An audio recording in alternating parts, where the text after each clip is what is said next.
السلام علیکم، آپ دیکھ رہے ہیں مسلم ٹیوٹر۔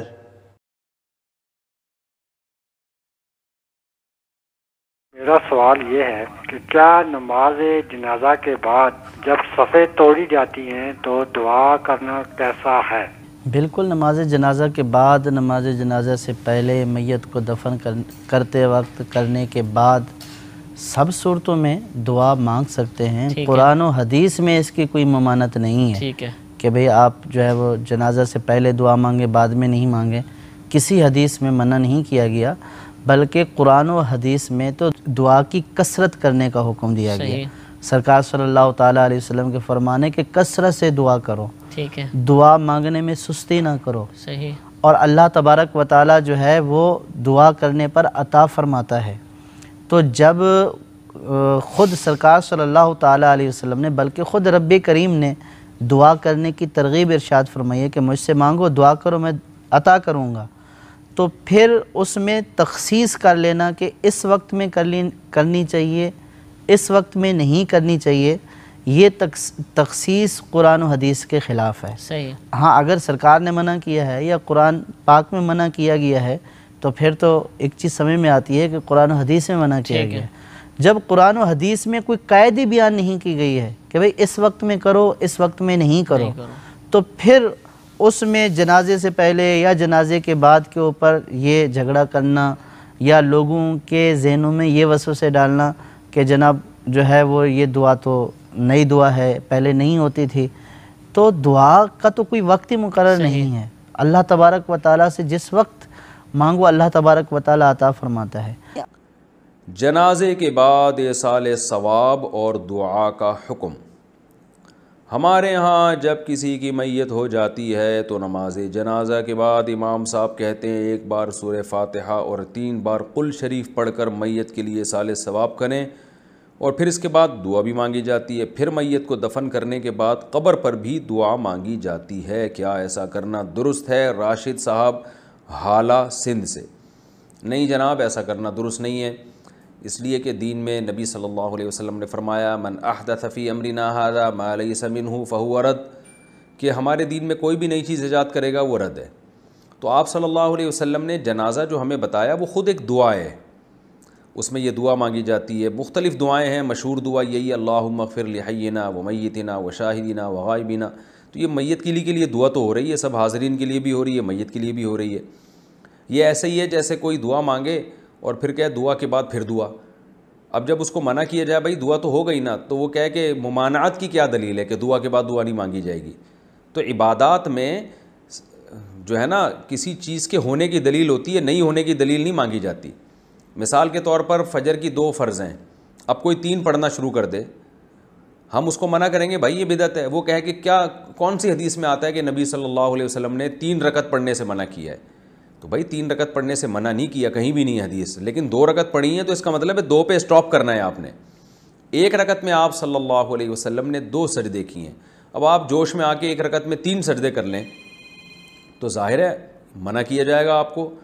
اب آپ دلیل یہ دے رہے ہیں کہ کون سی حدیث ہے جس میں 3 سجدوں سے منع کیا، تو ایسی تو حدیث قیامت تک نہیں ملے گی۔ لیکن ہم یہی کہیں گے بھئی یہ عبادت ہے، اور عبادت توقیفی کا مطلب اس میں عقل نہیں چلتی، اس میں جیسے ہمیں بتایا گیا ویسے ہی کرنا ہے۔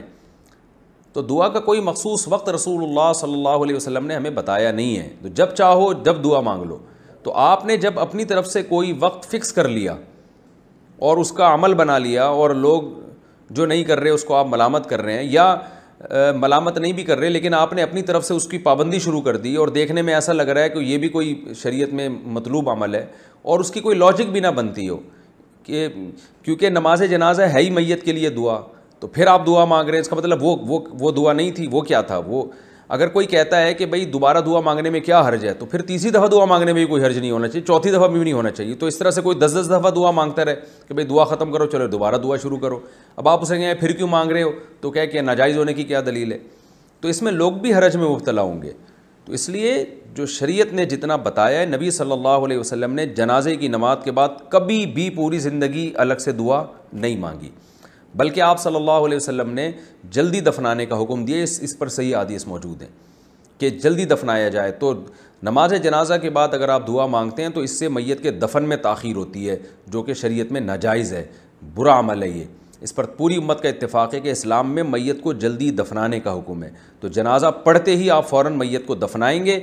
دفن کرنے کے بعد پھر قبر پہ دعا مانگنے کا ہمیں حکم دیا گیا ہے، اور آپ صلی اللہ علیہ وسلم نے حکم دیا کہ میت کو دفن کر کے اس کے لیے دعا مانگو کہ اللہ اسے قبر میں ثابت قدم رہنے کی توفیق عطا فرمائے، سوالات کے جوابات میں مغفرت کی دعا. تو وہ قبر پہ دفنانے کے بعد ہے، دفنانے سے پہلے نہیں ہے.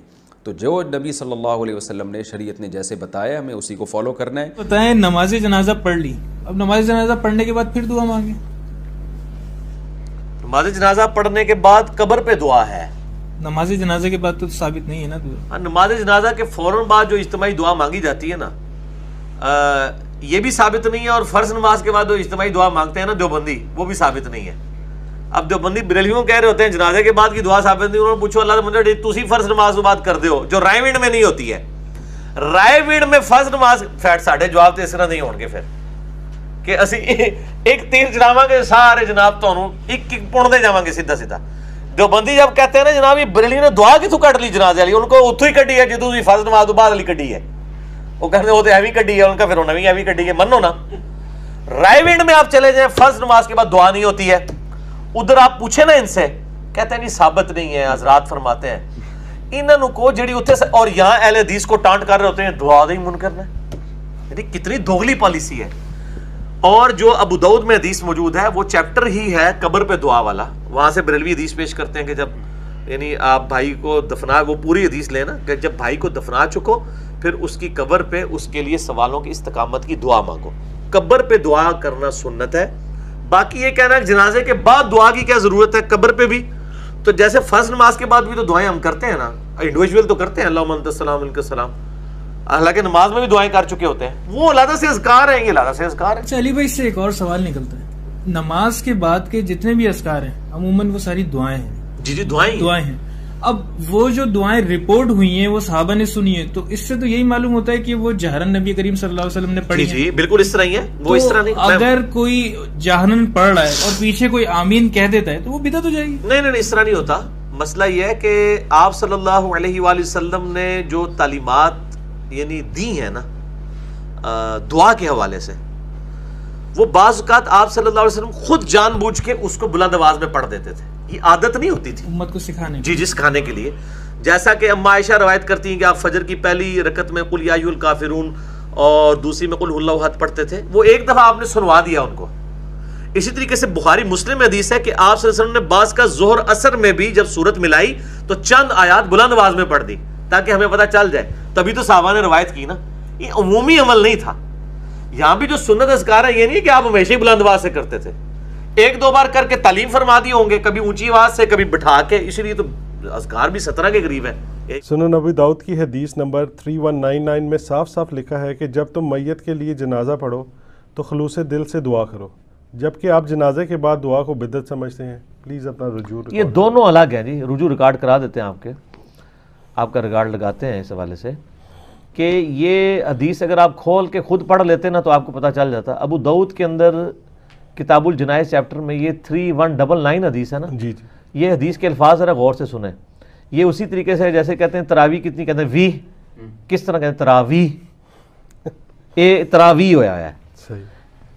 یہ حدیث بڑی مشہور ہے، ہم بھی پیش کیا کرتے تھے جب تک ہم نے خود نہیں پڑھی ہوئی تھی. یہ حدیث یہ ہے کہ جب میت کے لیے جنازے کی دعا کرو، جب میت کے پہ نماز جنازہ پڑھو تو اس کے لیے خلوص کے ساتھ دعا کرو. مراد یہ کہ جنازے کے اندر جو کچھ کر رہے ہو نا خلوص کے ساتھ کرو. تو جنازے میں تو کئی دعائیں ہیں نا کہ اللہ تعالیٰ اس کو بخش دے اور اس پہ رحم فرما، اس کو بہتر نعم البدل عطا فرما. یہ ساری جو دعائیں آتی ہیں اللہم اغفر لحینا و میتنا، یہ ساری وہ خلوص کے ساتھ پڑھو.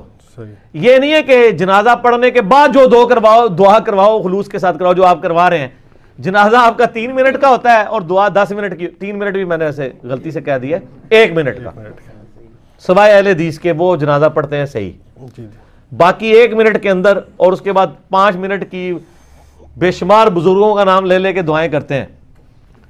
تو وہ اس سے پلی لے رہے ہوتے ہیں. اس کا ثبوت یہ ہے کہ یہ جو حدیث ہے نا 3199، اس سے اگلی حدیث آپ پڑھیں گے نا اس میں وہ جنازے کی دعا ہے. اللہم اغفر لحینا و میتنا و شاہدنا و غائبنا. جی جی تو وہ دعا کیا جنازے کے بعد پڑھی جاتی ہے جنازے کے اندر؟ اس میں یہ الفاظ نہیں ہے کہ جب جنازہ پڑھ چکو تو دعا مانگو. اس میں الفاظ ہیں جب میت کے اوپر جنازہ پڑھو تو خلوص سے دعا مانگو. یہ اسی طریقے سے میں کہوں کہ جب آپ نماز پڑھیں تو خشوع خضوع کے ساتھ پڑھیں. صحیح. یہ نہیں ہے کہ نماز پڑھنے کے بعد خشوع خضوع کر کے یوں کر کے بیٹھ جائیں اور اللہ کی ضربیں لگائیں. تو یہ انہوں نے آؤٹ آف کانٹیکسٹ پیش کیا. البتہ میت کے لیے دعا جنازے کے بعد جو ہے وہ قبر پہ جا کے، وہ ابو داؤد میں حدیث ہے کہ جب اپنے بھائی کو دفنا چکو تو قبر کے سوالات کی استقامت کے لیے اس سے دعا کرو. بلکہ مسلم شریف میں تو بڑی ڈیٹیل حدیث ہے. آخری حصہ اس کا میں سناتا ہوں. حضرت عمر بن عاص کی جب موت کا وقت قریب آیا تو انہوں نے یعنی وصیت کی کہ میری میت کے ساتھ کوئی چراغ لے کے نہیں جانا، کوئی نوحہ کرنے والی نہ لے کے جانا، اور مجھے جب دفنا چکو تو میری قبر کے اوپر پانی چھڑکنا سنت ہے یہ.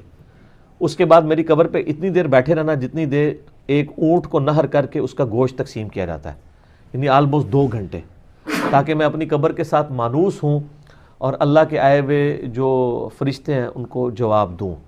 یعنی وہاں قبر پہ بیٹھنے کی برکت سے وہ جو قبر کے اندر والا بندہ جو ہے اس کو اس کا نفع پہنچتا ہے. یہاں تو الٹ ہے نا، یہ کہتے ہیں قبر کے اندر والا باہر والے کو نفع پہنچاتا ہے. نا، یہ سر انجینئرنگ سے پہلے ہوتا تھا. انجینئرنگ میں یہ ہے کہ عمر بن عاص بھی کہہ رہے ہیں کہ میری قبر پہ میرے بچوں بیٹھنا تاکہ تمہارے بیٹھنے سے مجھے فائدہ ہو.